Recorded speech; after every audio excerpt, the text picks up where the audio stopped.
of funds is the floor for the rates at which we assess our transactions. For example, if we borrow money at 6%, we obviously can't purchase a structured settlement payments for lower than 6% because we would lose money on every transaction. In life contingent transactions, since we will not get the payments upon the death of the annuitant, they are riskier for both us and our investor, and we have to do something to kind of hedge against that risk. Does that risk mean that you go out and buy a life insurance policy? Well, there's two ways to do it. You either go out and you buy a life insurance policy, and you can, if you ever looked at a structured settlement transaction, those are pretty clear. On the disclosure statement, there'll actually be a deduction in the expense section for a life insurance policy. For reasons not related to our industry, it's getting tougher to find insurance companies willing to sell life insurance under these circumstances. So the other option is to not hedge against the risk of death and to just, ascribe some kind of value to the additional risk that you undertake by buying life contingent transactions. And the way you ascribe a risk is the rates go up.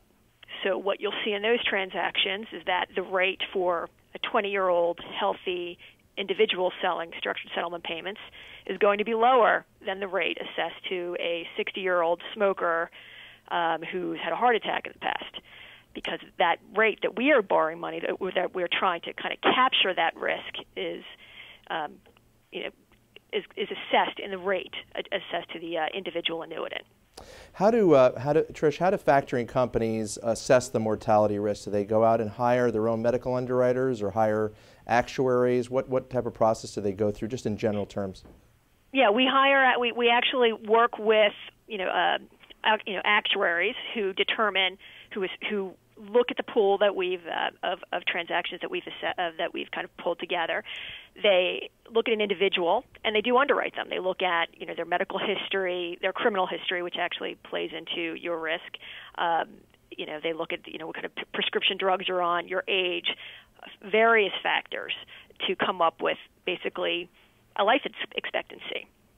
But even if with the life expectancy for the individual is 40 years, we always recognize that there is some level of additional risk that anyone could pass away before the end of the period. So even the healthy 20-year-old is going to get a higher rate than someone who's selling, a guaranteed payment stream. Right. So the preference is for the guaranteed payments. Have factoring companies or settlement funding companies, have they always purchased life contingent payments, or is that some more of a recent phenomenon? We always have, but it's expanding quite a bit. And I think it's largely consumer demand. It's really a good estate planning tool. If you are an individual, we see this quite a bit, individuals who have life contingent payments, and that's a potential for a payment stream. And they have a family to support and a mortgage to pay, and they're concerned about estate planning. What happens to me if I die and my family does not have these payments to live on? So we do get some sellers who just come to us strictly to turn that potential cash into a guaranteed lump of cash that they can use to pay off their mortgage or something else. And we're seeing the consumer demand greater now that people understand our product a little bit more. Great. Well, that's an excellent answer.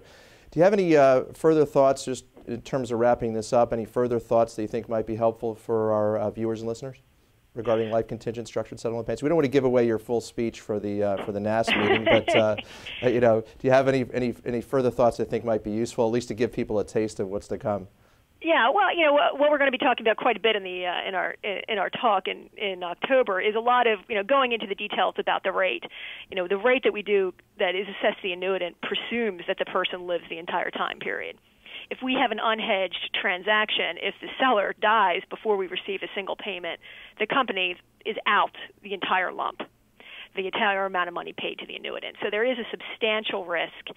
There is a substantial risk that we do incur. And but we do disclose to everyone, the worst case scenario from our perspective. But the seller certainly would rather pay the higher rate than live the entire time period. So, yeah, we'll talk. We're going to talk quite a bit about explaining rates in court. Always one of the issues for us in our industry is making sure